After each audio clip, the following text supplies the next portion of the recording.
El último año. La última vez que alguien vio a los niños fue justo antes de la medianoche del 31 de diciembre. Las luces anunciaban celebración, pero algo en el aire se sentía equivocado. Cada año desde hacía más de un siglo, el mismo silencio se colaba entre los fuegos artificiales. Las casas cerraban puertas antes de las 12. Nadie lo decía en voz alta, pero todos lo sabían. Cuando el año terminaba, ella caminaba.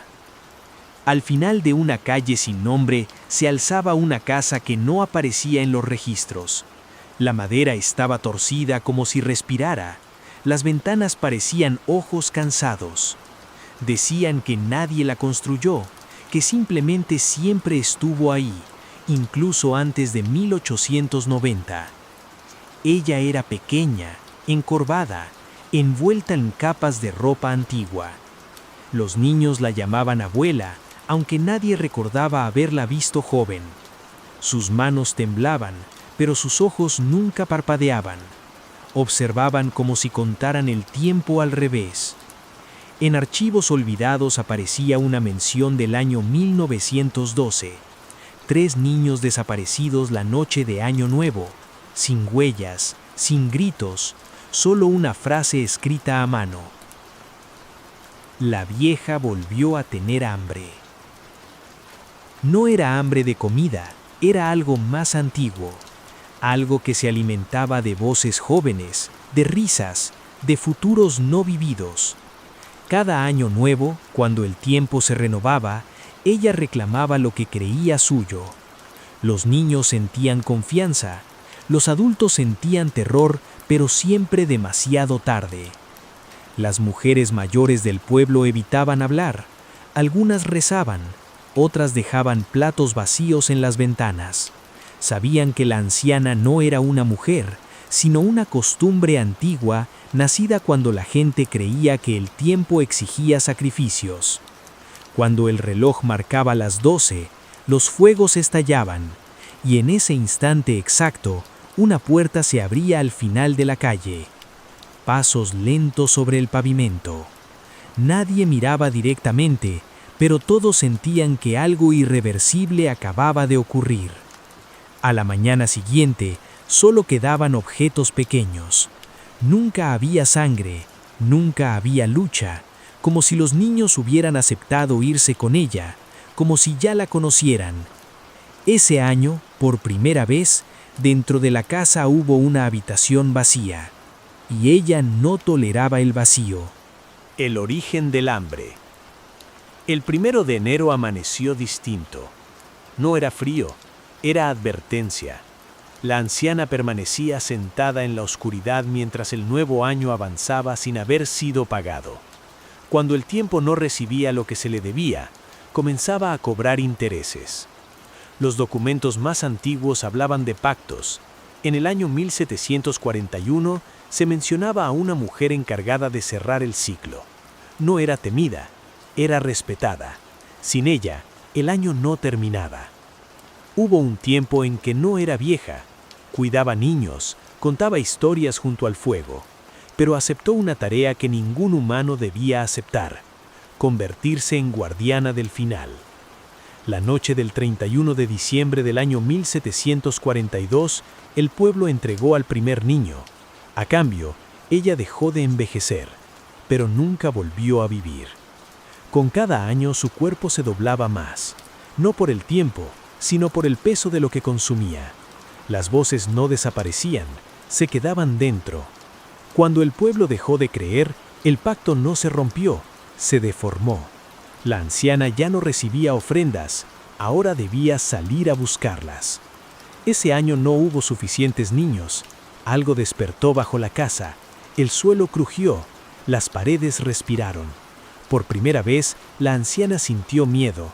Si no cumplía su función, el tiempo buscaría otro cuerpo. Alguien llegó al pueblo para investigar. No creía en cuentos, buscaba patrones, y los encontró. Siempre la misma fecha, siempre el mismo lugar. La casa era más grande por dentro, no obedecía a la geometría humana, no era una vivienda, Era un contenedor. Desde las paredes surgían murmullos, risas apagadas. La casa escuchaba. Detrás de una puerta sellada había un cuarto sin ventanas. En el suelo, marcas pequeñas. Allí terminaban los años. La anciana sintió la intrusión antes de verla. El pacto no contemplaba curiosos. En un armario oculto aparecieron objetos de distintas épocas, conservados como recibos. Cuando el investigador tocó uno, la casa reaccionó. El pasado no quería ser tocado. La verdad era inevitable. La anciana no actuaba sola. La casa era el mecanismo, y ambos respondían a algo más antiguo que los calendarios. Ese año, el tiempo eligió a un adulto. Cuando el tiempo aprende a cazar. Afuera, el pueblo celebró. Nadie había desaparecido. Creyeron que el mal murió. Ignoraron que se adaptó. El tiempo impuso una regla. Solo uno podía existir al final del próximo año. La nueva figura entendió algo que la anciana olvidó. El pacto no se rompe con fuerza, sino con sustitución. Diciembre comenzó a descomponerse. Las noches se alargaron. El pueblo perdió bordes. Las mujeres mayores se enfermaron. Los niños dibujaron casas sin puertas. El reloj se detuvo antes de medianoche. El tiempo esperó. La doble sombra. La noche de 31 llegó sin celebración. La casa despertó. La anciana recorrió por última vez las habitaciones. No pidió perdón. Se colocó en el centro y se ofreció a sí misma. El tiempo dudó. Luego aceptó, pero exigió un reemplazo. Cuando el año terminó, la casa solo contuvo una presencia. El año que no quiere terminar. El 1 de enero amaneció sin celebración ni tragedia visible. El pueblo despertó entero. Las familias se observaron con alivio, convencidas de que sobrevivieron a algo que nunca comprenderán del todo. La casa cambió. Nuevas habitaciones aparecieron donde antes había paredes. El espacio se expandió hacia abajo, no hacia los lados. Las abuelas se enfermaron. Fiebres, delirios, palabras antiguas. Ellas fueron las últimas en escuchar la historia completa, transmitida como advertencia, no como cuento. Algunas familias intentaron irse. Los caminos se repitieron. Siempre regresaban al mismo punto. La calle sin nombre. El pueblo ya no tenía bordes. La anciana intentó resistirse. Nunca aceptó sacrificar un pueblo entero. La nueva figura comprendió que el tiempo no distingue inocencia, solo equilibrio. Los niños dejaron de jugar, miraban hacia la misma dirección al mismo tiempo, dibujaban casas sin puertas y abuelas sin rostro. El reloj se detuvo definitivamente. El tiempo se quedó esperando.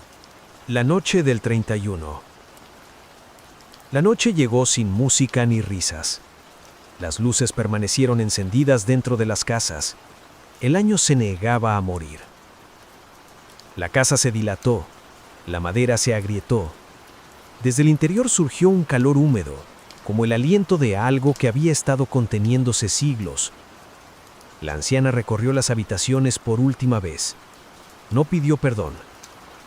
La nueva figura comprendió que el tiempo no necesitaba al pueblo entero, solo continuidad.